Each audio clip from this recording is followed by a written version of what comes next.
Hey guys, Tough Thumbs here. Just got done doing a shitload of work. Okay. Yep, a little tired, but definitely got time to make a video. I'm pretty excited about this one.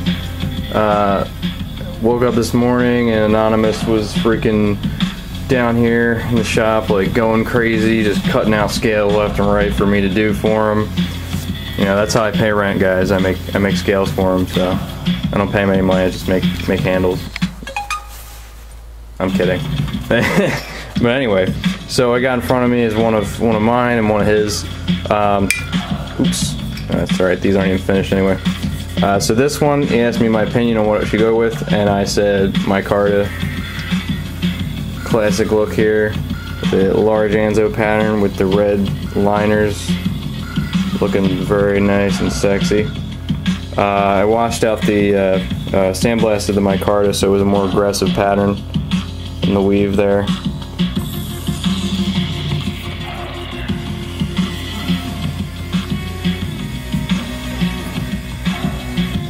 Kick-ass blaze shape, guys.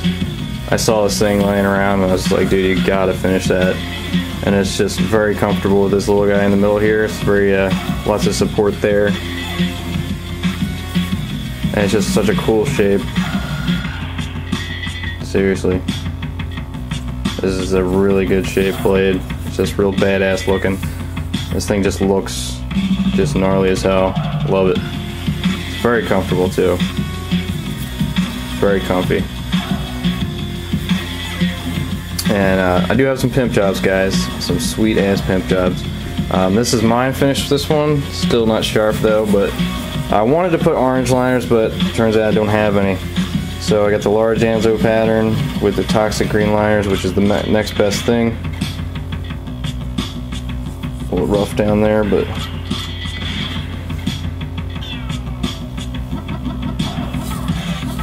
the reason you'll see a lot of large Anzo pattern stuff is because I have a Fordham now, which lets me use larger bits instead of just the little dinky shit Dremel bits that break all the time. And you can see I sandblasted that nice aggressive pattern in there. Brown's my favorite color, even though it does look like a piece of poop maybe.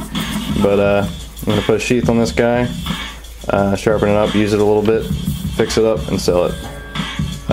And also make a template for another one, depending on how much I like it, or you guys like it. So let me know what you think of this one, if I should keep making it, or I should go with that N690 Bowie, which is sitting here. Let me see if I can grab it. This one is also, this isn't what the grind's going to look like, this is just a pre-grind before heat treat.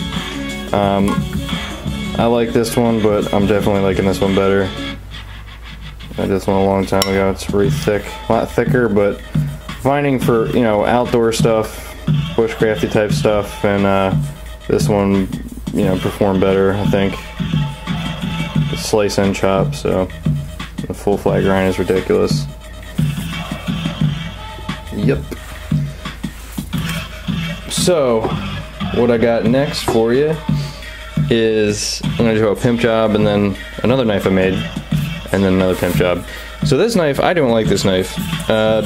Don't want to know what it is about the knife, I just don't like it. It doesn't interest me. I'm not a big fan of the ZDP 189. Say what you will about it, my experience has been negative all around. So with rust, impossible to sharpen, not able to stonewash it. That pissed me off a little bit, but you know, it's no big deal. I mean, it's a good steel, everybody knows that.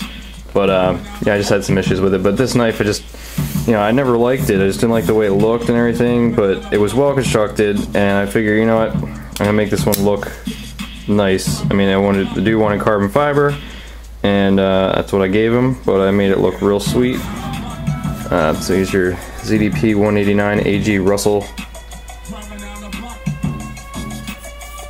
I think it's called an Asus or something like that, I don't know. And on this side I sandblasted. I have to sandblast it again because the pocket clip screw wasn't in and it slipped and scraped right there. So I gotta sandblast again, even though it looks kind of cool. But the sandblast looks a hell of a lot better than the bead blast that was on here. Bead blast occasionally looks cheap, and you know, a lot of Kershaws use them on their like lower end, like you know, not knocking Kershaw at all. I love Kershaw's to death, but and stonewashed or sandblasted the clip to match up instead of that crappy coating that was on there. It was falling off. And on this side, got carbon fiber with a line pattern in it, which is very nice and clean. It's not aggressive. Looks like it, but it's not. And I got the smaller carbon fiber with that really nice.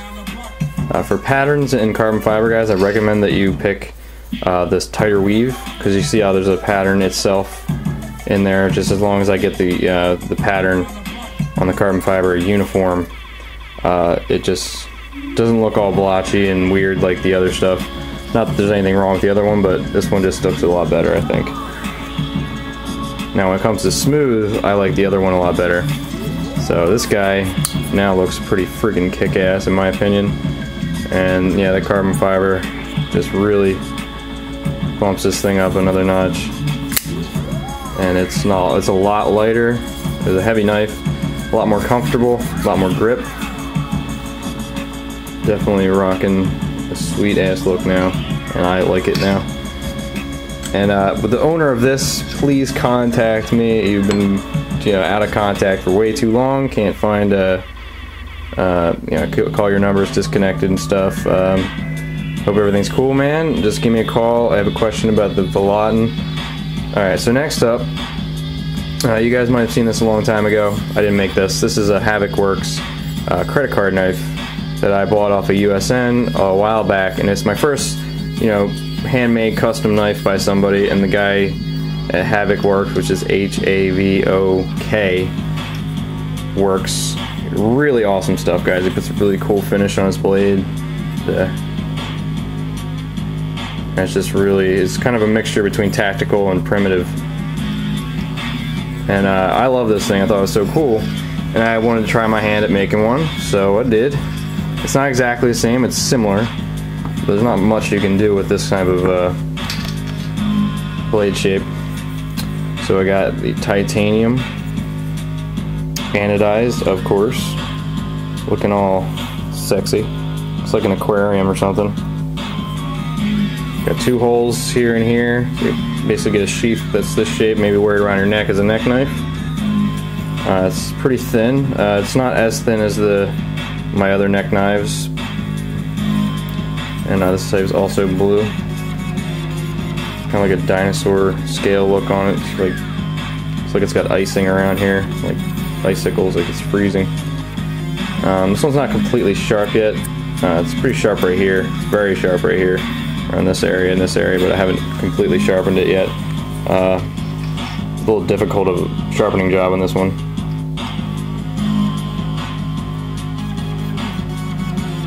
But it feels nice in your hand. You got a little groove here for your finger. This is large, a little bit smaller, and a little ramp there, so it's comfortable for this type of cutting motion. And also you can hold it back here, and there's a nice ramp here, so you need a little farther cut.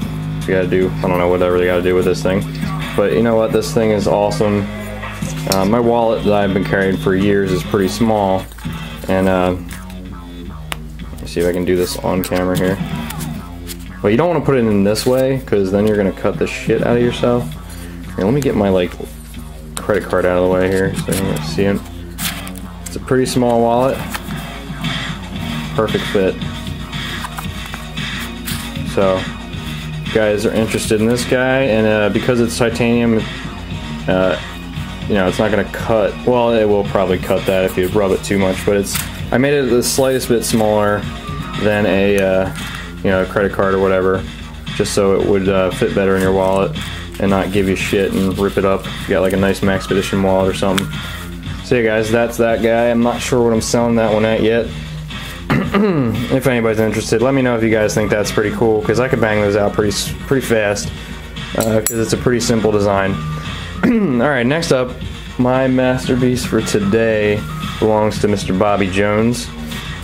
He's no stranger to pimpage. He's a good friend of mine, and you guys may have seen his Yuna. I actually have him in my phone as Yuna. because he sent me a Yuna a long time ago with carbon fiber, silver twill I put on it, and modified the red scale. And he came over again, and I guess, you know, he just likes to accessorize with his Yunas. But, you know, he couldn't get enough of the peak carbon fiber, so I had to hook him up with some. Here's the Yuna. Didn't do anything this side except lube it up a little bit. It's a sweet ass knife. You might have seen Alexander E. Dietz just got one. Awesome knife, guys. And check out Alexander's channel. And yeah. So there is a carbon fiber disc there for the overextension button that I put on there last time. I'm probably going to replace it with a peak carbon fiber, which is what is on this side. Rocking the Starburst pattern. And this couldn't be more perfect for this knife. I gotta say, guys, it is absolutely a perfect fit. And one problem I had with this knife the last time I had it was these lines and stuff are very difficult to mimic, but I have all these really nice files, so I like hand filed like all the jimping everywhere because it was just it wouldn't work otherwise. I had to re-anodize and do the titanium, which looks exactly like it did before. Can't see any difference. It's just more of a touch-up. It's the same color as the other side. And Bobby, if you watch this, let me know if you wanted to do this side again. I can mimic this pattern and stuff on here because it's, you know, got some scuffs here and there. And I could refurbish it all for you.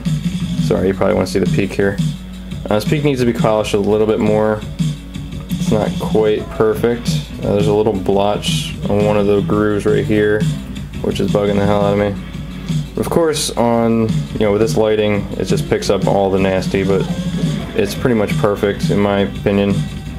I mean, when you don't see the waves and shit, it's, you know, it just looks like a really nice shiny piece of see right there.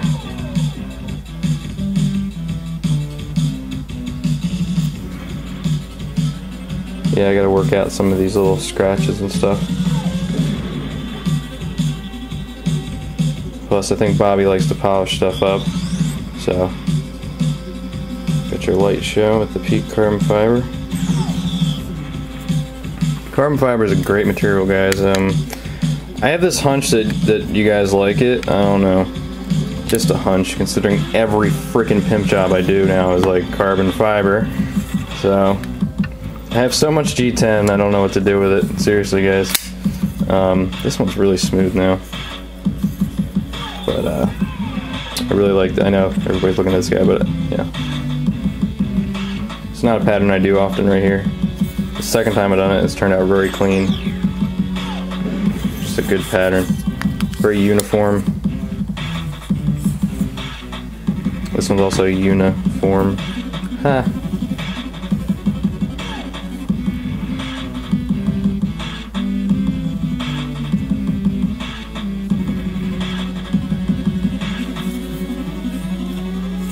Alright guys, thank you for watching. I got lots of stuff I'm doing. I spent about 150 bucks on shipping today and yesterday, so you guys know that there's a lot of stuff coming to you. Most of the tie neckers are out and on their way. Still got to work on the D2 blades. They're almost completely done. That's just my focus tomorrow. I had to do some pimp jobs before I did anything else. But this guy got nice and smooth, so it's flipping open nicely. Usually they're a little bit difficult to flip, but this one's just perfect. And Jason Browse, yep, your shit's on the way, dude, don't worry about it. Anyway guys, thank you for watching, as usual. Thanks for the phone calls and all the support, guys. And my hands are looking good, I think. Beautiful. I'm just kidding, guys. Have a good one. Peace.